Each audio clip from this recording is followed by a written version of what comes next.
Tipon-tipon ng mahigit 240 aktibong mga kabataan ng ating bayan para sa isinagawang Linggo ng Kabataan na pinangunahan ng ating Local Youth Development Office. Isinagawa ang isang MOA signing sa pagitan ng ating pamahalaang bayan at ng Jollibee Foods Corporation para sa Special Employment Program handog sa ating mga kababayang senior citizens at persons with disability. Sa pakikipagtulungan ng ating Human Resource Management Office sa SSS at Pag-ibig, higit sa 700 mga individual ang nahandugan ng mga serbisyong hatid ng SSS at Lingkod Pag-ibig on Wheels. Pinangunahan naman ng ating Public Employment Service Office at OWA Calabarzon ang pagkakaroon ng OWA on Wheels kung saan sari-saring mga serbisyo ang inihandog sa ating mga OFWs at kanilang kamag-anak. Inandog ng ating Gender and Development Office ang isang gender sensitivity training para sa higit 70 mga benepisyaryo ng Pantawid Pamilyang Pilipino Program. Nagsilbing host ang ating bayan sa isinagawang 5-in-1 Community Relations Service Activity ng BJMP na dinaluhan ng mga kinatawan ng BJMP mula sa mga bayan ng lalawigan ng Rizal. Dagdag na oportunidad pangkabuhayan ang hatid ng Steamed Banana Cake Livelihood Program. Alay nito ay karagdagang kaalaman at oportunidad sa pagnenegosyo ng ating mga kababayan. Ginanap ang third quarter nationwide simultaneous earthquake drill ngayong taon sa Timberland Heights na naglalayong paigtingin ang ating kahandaan sa pagharap sa mga bantang panganib dulot ng lindol. Tampok din sa nagdaang buwan ng Setyembre ang ating September Fest activities.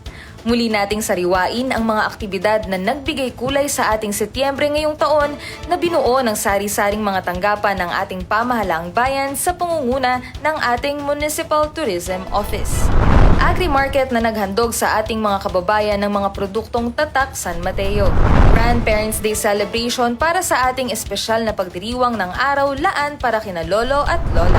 San Mateo Rizal First Bike Race Competition kung saan nagtagisa ng husay sa pagbibisikleta ang mga kalahok hindi lamang sa ating bayan kundi sa iba pang mga karatig bayan at lungsod. 26th Kakanin Festival na nagpamalas ng ating makulay na kasaysayan at kultura at taimtim na debosyon sa ating mahal na patrona, Nuestra Señora de Aranzazu.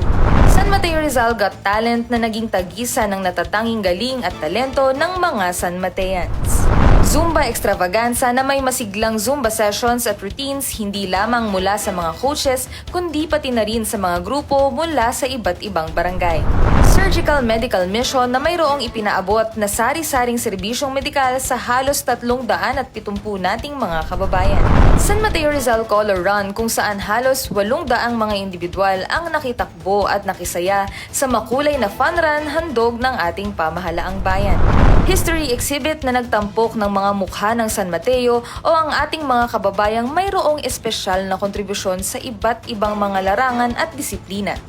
At sinagin Coffee Table Book Launching na siyang kauna-unahang coffee table book ng ating bayan. Gawad parangal na nagbigay ng pagkilala sa kontribusyon at serbisyo sa bayan ng San Mateo ng mga natatanging samahan, korporasyon at lingkod bayan. Grand concert na dinaluhan ng libong mga manonood upang masaksihan ang special performances mula sa ating local artists at top Pinoy artists.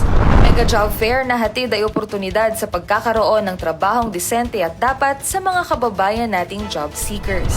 Simultaneous cleanup drive at Arco Making Contest na nagtampok ng pagkamakalikasan at pagkamalikhain ng ating mga kabarangay. Mr. and Miss San Mateo Coronation Night na binigyang ningning ng ating mga nagkikisigan at naggagandahang mga kandidato at kandidata.